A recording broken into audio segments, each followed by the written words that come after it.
So మన first video వచ్చేసి నేను ట్రావెల్ దగ్గర ఆపేసాను కాబట్టి మనం 90s కిడ్స్ ట్రావెల్స్ గురించి మాట్లాడుకుందామా. సో ఇప్పుడు మనం చూసినట్టయితే మనం చిన్నప్పుడు పెద్దగా ట్రావెల్ చేయలేకపోయాము, ఎందుకంటే మన పేరెంట్స్తో వెళ్ళాలి. సో వాళ్ళు ఎక్కడికైనా తీసుకొస్తే డివోషనల్ ప్లేసెస్కి వెళ్తాం, లేదా హ్యాపీగా స్కూల్కి వెళ్ళి చదువుకున్నాం. And then we cleared all the subjects అనమాట.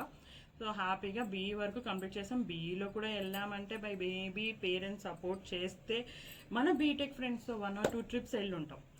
లేటర్ ఆన్ మనం ఎక్స్ప్లోర్ చేద్దామంటే వీఆర్ వెరీ రషింగ్ అనమాట. మనం చాలా రష్ చేసుకొని జాబ్ అయితే తెచ్చేసుకోవాలి. అప్పుడు ఐటీ ధూమ్ ధామ్ ఉంది కాబట్టి అక్కడికి వెళ్ళాం, ఇక్కడికి వెళ్ళాం, జాబ్ అయితే తెచ్చేసుకున్నాం. ఆహా జాబ్ వచ్చేసింది, వావ్ ఇప్పుడన్నా ఎంజాయ్ చేసేద్దామా, లేదుగా, జస్ట్ లైక్ దాట్ మ్యారేజ్ అయితే అయిపోయింది. సో నాకు అనిపించింది ఎక్కడో, సో ఆల్ దీస్ 3 years మన 90 కిడ్స్ నిజంగా అంటే ట్రావెల్ ఎంజాయ్ చేసామంటారా? నాకైతే అనిపించట్లేదు.